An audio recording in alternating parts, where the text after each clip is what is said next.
Rare explanation का फिर से स्वागत है। आज मैं एक्सप्लेन करने वाला हूँ द गोल्डन आइज के 36 एपिसोड को। पिछले एपिसोड में देखा कि ब्यूटीफुल लेडी द्वारा फेंग क्वान के बारे में बताने के बाद हीरो को सदमा लगता है। फिर ग्रैंडफादर हीरो को उसके ग्रैंडफादर के बारे में बताने के लिए बुलाते हैं, परंतु बताने से पहले उन्हें मार दिया जाता है और इसका शक मिस्टर नागा पर जाता है। फिर हीरो अपने भविष्य के भ्रम में और ग्रैंडफादर के जाने के गम में एक बोतल रम की पी जाता है और ये मानते हुए कि जैसे वो कल ही मरने वाला है, सभी को अंतिम शुक्रिया अदा करता है। और लास्ट में बेस्ट फ्रेंड को हीरो के गोल्डन आइज के राज का पता चलता है। अब एपिसोड में आगे। एपिसोड की शुरुआत में हमें हीरो और बेस्ट फ्रेंड को बात करते हुए दिखाया जाता है और साथ ही हमें यह भी दिखाया जाता है कि इन दोनों की बातें लेडी ऑफिसर भी सुन रही होती है। यहाँ बेस्ट फ्रेंड हीरो से बोलता है कि सबसे पहले तुमने प्राचीन वस्तुओं में जुआ खेला, जहाँ पर तुमने बहुत सी मूल्यवान प्राचीन वस्तुओं को खोज निकाला, और उसके बाद तुम कीमती पत्थरों में आ गए, जहाँ पर तुमने जिस भी कीमती पत्थर पे दाव लगाया वह भी जेड स्टोन निकला, और उसके बाद तुमने म्यांमार में खजाने को भी खोज निकाला। अब तुम मुझे ये बताओ, क्या तुम फेंग क्वान के पुनर्जन्म नहीं हो? क्या तुम्हारे पास गोल्डन आइज नहीं है? बेस्ट फ्रेंड की बात सुनकर हीरो बेड से उठकर जाने लगता है। तभी बेस्ट फ्रेंड दोबारा हीरो से बोलता है, हम बचपन से साथ हैं और हम साथ में खाना खाते हैं, पीते हैं, सोते हैं और साथ में मिलकर हमने प्राचीन वस्तुओं की शॉप भी खोली, और तुम्हारी हर परिस्थिति में मैं तुम्हारे साथ रहा। क्या मैं तुम्हारे सीक्रेट्स जानने की योग्य नहीं हूँ? क्या तुम मुझे अपना भाई नहीं मानते? आज मेरे लिए दुख की बात यह नहीं है कि तुमने मुझे अपना सीक्रेट्स नहीं बताया, बल्कि यह है कि तुम मुझे अपना बेस्ट फ्रेंड बोलते तो हो पर मानते नहीं हो। इस पर हीरो जवाब देता है कि तुमने मेरी डायरी में जो कुछ भी पढ़ा है वह सब सच है, और मेरे पास फेंग क्वान की तरह गोल्डन आइज है, और जैसा कि तुम जानते हो कुछ पाने के लिए कुछ खोना पड़ता है, और मुझे भी इन गोल्डन आइज की कीमत चुकानी पड़ेगी। और आज तुम सब लोग खाने का आनंद ले रहे थे, परंतु तुम्हें पता है मुझे खाने में कोई टेस्ट नहीं आया। आज मैंने अपनी किसी भी चीज को टेस्ट करने की क्षमता खो दी, और मुझे केवल इतनी आशा है कि अगर मेरा भाग्य अच्छा रहा तो मैं अगले 2-3 साल तक और जिंदा रहूंगा।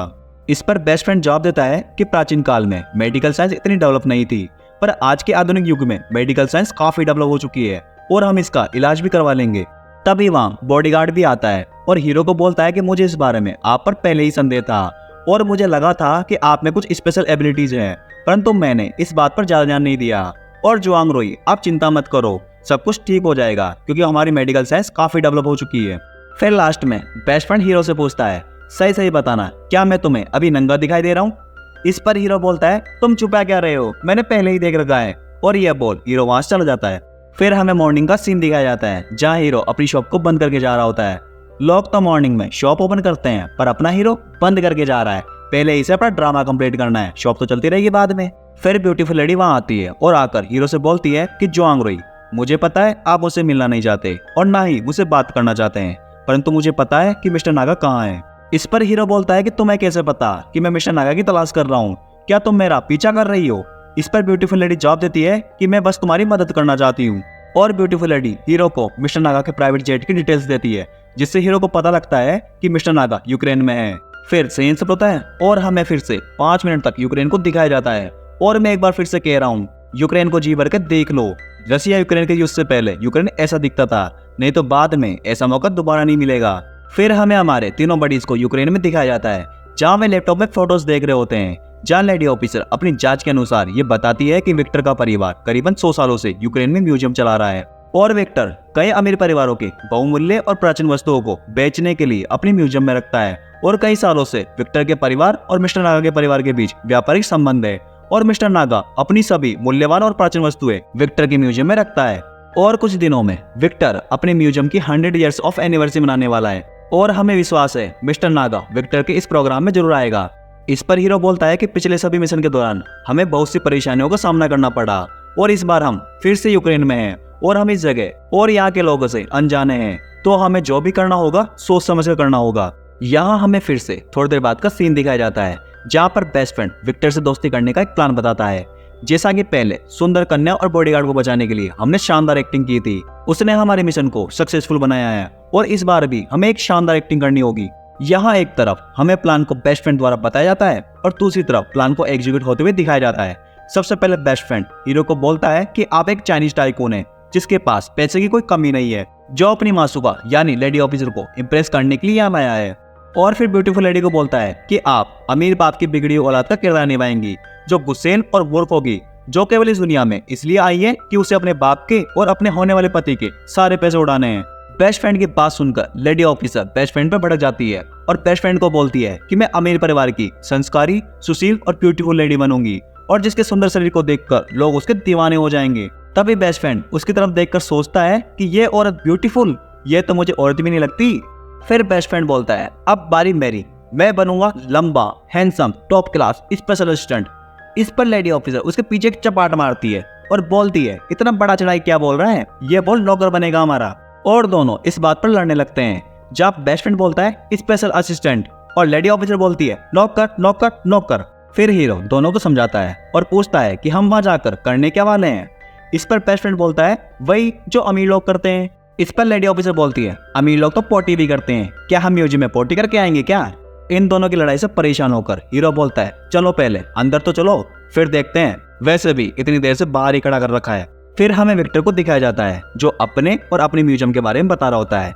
देवियों सजनों, मैं अपने म्यूजियम की 100 ईयर्स ऑफ एनिवर्सरी में मैं आपका स्वागत करता हूँ। मेरा नाम विक्टर खानेको है और इस म्यूजियम की स्थापना मेरे ग्रैंडफादर ने की थी और फिर मेरे फादर को विरासत में ये म्यूजियम प्राप्त हुआ और अभी के समय में मैं इस म्यूजियम की देखभाल कर रहा हूँ। और यह विक्टर अपने म्यूजियम की विशेषता लोगों को बता रहा होता है और हम अपने तीनों बडीज की तरफ आ जाते हैं जहाँ वे सभी एक एक करके सभी प्राचीन वस्तुओं को खरीद रहे होते हैं। तभी हीरो एक प्राचीन वस्तु को देखता है और उसकी विशेषताओं और इतिहास के बारे में बताने लगता है और यह देख विक्टर वहां आता है और आते ही हीरो से बोलता है कि आप मुझे एक विशेषज्ञ लगते हैं। इस पर बेस्ट फ्रेंड विक्टर को उन दोनों का इंट्रोडक्शन देता है और बताता है कि ये मिस्टर जुआंग रोई है जो चाइनीज टाइकून है और ये मिस्टर जुआंग की होने वाली मिसेस जुआंग है और मैं इन दोनों का स्पेशल असिस्टेंट हूँ। यहाँ पर इन सब के बीच ऐसे ही बातें हो रही होती है तभी एक आदमी म्यूजियम में हंगामा कर देता है और एक पेंटिंग के बारे में बोलता है कि यह नकली है क्योंकि ऐसी ही पेंटिंग मैंने एक दूसरी म्यूजियम में देखी थी और तुम लोगों ने यहाँ पर उसकी फर्स्ट कॉपी लगा रखी है। इस पर विक्टर उस आदमी को सबसे पहले उस पेंटिंग की विशेषताओं और इतिहास के बारे में बताता है और साथ ही ये बताता है कि आप जिस म्यूजियम की बात कर रहे हैं वहां से मैंने इस पेंटिंग को अपने म्यूजियम की 100 ईयर्स ऑफ एनिवर्सरी में प्रदर्शन करने के लिए मंगाया है। इस पर वह आदमी विक्टर की बात को समझता है और साथ ही विक्टर से बोलता है कि जिस तरह से आपने पेंटिंग की विशेषताओं और इतिहास के बारे में बताया है मुझे आप एक विशेषज्ञ लगते हैं और मैंने हाल ही में 2 पेंटिंग्स को खरीदा है, क्या आप जांच करके बता सकते हैं कि वह असली है या नकली। इस पर विक्टर सबके सामने उस आदमी को मना नहीं कर पाता और जांच करने के लिए हाँ कहता है। फिर हमें उस पेंटिंग को दिखाया जाता है जहाँ पर विक्टर सबसे पहले उसकी जांच करता है और बोलता है मेरे विश्लेषण के अनुसार यह पेंटिंग मुझे सही दिखाई दे रही है परंतु मैं अभी भी निश्चित नहीं हूँ कि यह पेंटिंग एकदम असली है। और साथ ही विक्टर सभी लोगों को बोलता है कि कोई व्यक्ति ऐसा है जो इसकी जांच करना चाहेगा। विक्टर की इस बात पर हीरो आगे बढ़ता है और दोनों पेंटिंग्स को एक एक करके जांच करता है। यहाँ हमें दिखाया जाता है कि एक फोटोग्राफर इन सबकी फोटोज खींच रहा होता है और यह बात लेडी ऑफिसर नोट कर लेती है। फिर यहाँ हीरो उन दोनों पेंटिंग्स की इतिहास और विशेषता को बताते हुए ये बताता है कि ये दोनों पेंटिंग्स नकली है और मिस्टर विक्टर को पहली नजर में ये पता लग जाना चाहिए था कि ये दोनों पेंटिंग नकली है। यहाँ हीरो की बात सुनकर सब लोग इम्प्रेस हो जाते हैं और हीरो के लिए यहाँ पर सब लोग तालियां बजाते हैं और वह आदमी बड़बड़ाते हुए वहां से चला जाता है जहाँ पर लेडी ऑफिसर उस आदमी को देख रही होती है और वह आदमी उस कैमरामैन से मिलता है। इन दोनों को देखने से यह पता लगता है कि ये दोनों आपस में कुछ साजिश कर रहे थे परंतु लेडी ऑफिसर यहाँ कुछ समझ नहीं पाती। दूसरी तरफ विक्टर हीरो की बात से इम्प्रेस होकर उन्हें अपने ऑफिस में कॉफी के लिए इन्वाइट करता है। फिर हमें विक्टर के ऑफिस को दिखाया जाता है जहाँ विक्टर हीरो को एक बहुत ही प्राचीन पॉकेट वॉच देकर शुक्रिया अदा करता है। इस पर हीरो बोलता है कि मैंने कोई ऐसा काम नहीं किया है जिसके लिए आप मुझे पॉकेट वॉच दे रहे हैं। अगर आप वास्तव में मेरा शुक्रिया अदा करना चाहते हैं तो आप मेरी एक मदद कर सकते हैं। यहाँ पर हीरो विक्टर से पूछता है क्या आप मेरी मिस्टर नागा को ढूंढने में मदद कर सकते हैं, क्या आप बता सकते हैं कि वह अभी कहाँ है। इस पर विक्टर जवाब देता है कि मैं आप लोगों की मदद करना चाहता हूँ परंतु मैं अपने खास दोस्त को धोखा नहीं दे सकता और हाँ अब मेरा म्यूजियम बंद करने का समय हो गया है, आप यहाँ से जा सकते हैं। इस पर लेडी ऑफिसर बोलती है कि यह किसी के जीवन और मौत का सवाल है, कृपया आप हमारी मदद कीजिए। इस पर विक्टर दोबारा बोलता है कि आप सब लोग यहाँ से जा सकते हैं। विक्टर की बात सुनकर सभी वहां से निकल जाते हैं। फिर सभी के जाने के बाद विक्टर मिस्टर नागा को मैसेज करता है। फिर हमें मिस्टर नागा को दिखाया जाता है जो अपने मोबाइल पर विक्टर का मैसेज पढ़ते हैं जिसमें लिखा होता है कि जुआंग रोई आपकी तलाश में मेरे म्यूजियम में आया था। इस पर मिस्टर नागा अपनी असिस्टेंट को बोलते हैं कि जुआंग रोई एक स्मार्ट लड़का है, मैंने कभी नहीं सोचा था कि वह मेरी तलाश में यहाँ तक पहुंच जाएगा। फिर हमें हमारे तीनों बडीज को दिखाया जाता है जो यूक्रेन की सड़कों पर भटक रहे होते हैं। फिर वो सभी खाना खाने के लिए एक रेस्टोरेंट में आ जाते हैं जहाँ हमें दिखाया जाता है कि एक लड़कों ग्रुप दारू पार्टी कर रहा होता है। क्यों कर रहा होता है ये पता नहीं, बस कर रहा होता है। जो हमारे तीनों बडीज को भी अपनी दारू पार्टी में शामिल कर लेते हैं। क्यों कर लेते हैं ये पता नहीं, बस कर लेते हैं। सभी मिलकर पार्टी एंजॉय करते हैं और गाना भी गा रहे होते हैं। फिर थोड़ी देर बाद हमें हीरो को दिखाया जाता है जो पूरी तरह से नशे में हो गया होता है। फिर लेडी ऑफिसर वहाँ आती है और हीरो से पूछती है, क्या आप मुझे बता सकते हैं कि आपके साथ क्या प्रॉब्लम है। यहाँ हमें पता लगता है कि लेडी ऑफिसर चाहती है कि जैसे हीरो ने बेस्ट फ्रेंड पर विश्वास कर अपनी गोल्डन आइज के बारे में बताया था, वैसे उसे भी बताए। फिर हीरो लेडी ऑफिसर की बात का जवाब देता है कि मेरी आंखें सभी चीजों को क्लियरली देख लेती है, परंतु सब कुछ क्लियर नहीं देख पाती। जैसे तुम कब गुस्सा होगी, या तुम मुझसे नाराज हो या नहीं, या तुम मुझसे क्या बात छुपा रही हो, ये सब चीजें मेरी आंखें देख नहीं पाती। और यहाँ हीरो शराब के नशे में फालतू बातें करने लग जाता है, परंतु अपनी गोल्डन आइज के बारे में कुछ नहीं बताता। और एक तरफ बेस्ट फ्रेंड शराब के नशे में डांस कर रहा होता है और दूसरी तरफ ये दोनों एक दूसरे को 5 मिनट तक देख रहे होते हैं। यहाँ पर मुझे लगा कि हीरो और लेडी ऑफिसर के बीच में किस विस का सीन दिखाएंगे, परंतु ये सीन यहीं कट हो जाता है।